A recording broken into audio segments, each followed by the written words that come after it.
தமிழ் சினிமாவில் ஏழை மேற்கு என்றால் பணக்காரர் கிழக்கு. இந்த பொருளாதார ஏற்றத்தாழ்வுகளை வைத்துக்கொண்டு அந்தஸ்தையும் கிளறவத்தையும் முன்னே நிறுத்தி வைத்து எத்தனையோ படங்கள் வந்திருக்கின்றன. செல்வம் இருக்கிற செருக்கும் கர்வமும் மட்டுமே வில்லத்தனம் செய்கிற கதைகள் நிறையவே உண்டு. இந்த காசு பணபேதத்தால் தன் காதலையும் காதல் மனைவியையும் இழந்து உடைந்து நிற்கிறவர் இன்னொரு பெண்ணை மணந்து கொண்டு வாழ்நாள் முழுக்க குற்ற உணர்ச்சியுடன் வாழ்கிற வாழ்க்கையை ராஜலிங்கம் எனும் கதாபாத்திரத்தின் மூலமாக நமக்கு உணர்த்திய படம்தான் உயர்ந்த மனிதன். சத்யனுக்கு முதலாளி ராஜுதான் அப்பா என்பது தெரிந்ததா? பார்வதிக்கும் எனக்கும் பிறந்த மகனா சத்யன் என்பது ராஜுவுக்கு தெரிந்ததா?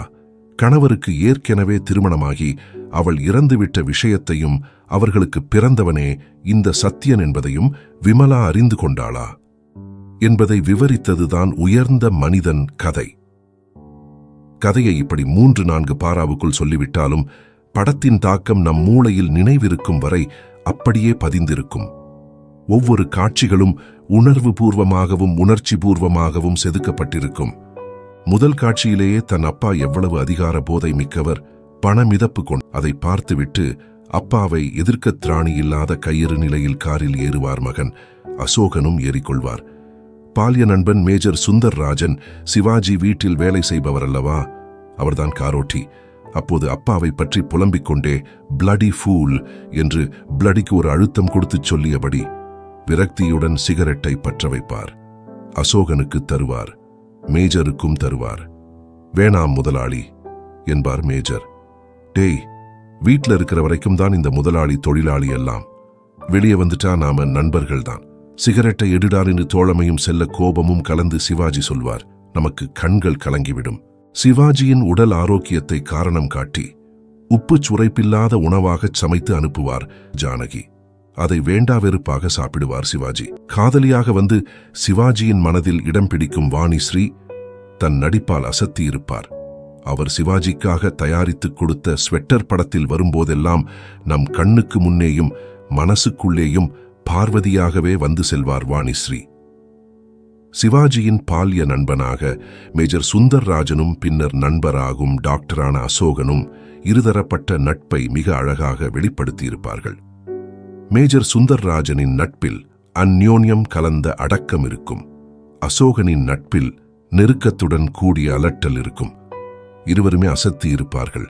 சிவகுமாரும் அப்படித்தான். அவரின் ஆரம்பகால படங்களில் மிக முக்கியமான படம் இது.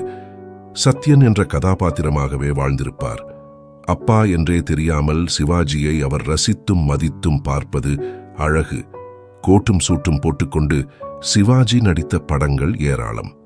ஆனால் கோட் சூட்டை பார்த்தே, இது வசந்த மாளிகை, இது பாசமலர், இது தெய்வ மகன், இது சொர்க்கம், இது பார்த்தால் பசி தீரும் என்றெல்லாம் சொல்லிவிடுவோம்.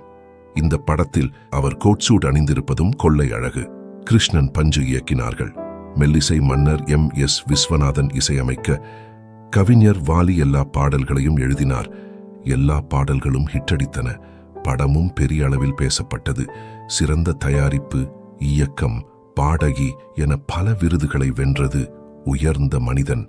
மிகப்பெரிய வெற்றி படமாகவும் சிவாஜிக்கு 125வது படமாக அமைந்து மகுடம் சூட்டியது சிவாஜிக்கு. உயர்ந்த மனிதன் படத்தை எத்தனை முறை வேண்டுமானாலும் பார்த்து கொண்டே இருக்கலாம். நல்ல சினிமா நேயர்களுக்கு வணக்கம். நீங்க எங்களுக்கு தொடர்ந்து கொடுத்துட்டு வர ஆதரவுக்கு நெஞ்சார்ந்த நன்றிகளை தெரிவித்துக் கொள்கிறோம். ஒரு சின்ன வேண்டுகோள், நல்ல சினிமா சேனலை இதுவரைக்கும் சப்ஸ்கிரைப் பண்ணாதவங்க கீழே இருக்கிற சப்ஸ்கிரைப் பட்டனை பிரஸ் பண்ணி உடனே சப்ஸ்கிரைப் பண்ணிடுங்க. அதோட அந்த பெல் ஐக்கனையும் கிளிக் பண்ணிடுங்க. நாங்க வெளியிடுற வீடியோஸ் எல்லாம் உடனுக்குடன் உங்களுக்கு தெரிய வர அது ஹெல்ப்ஃபுல்லா இருக்கும். நன்றி.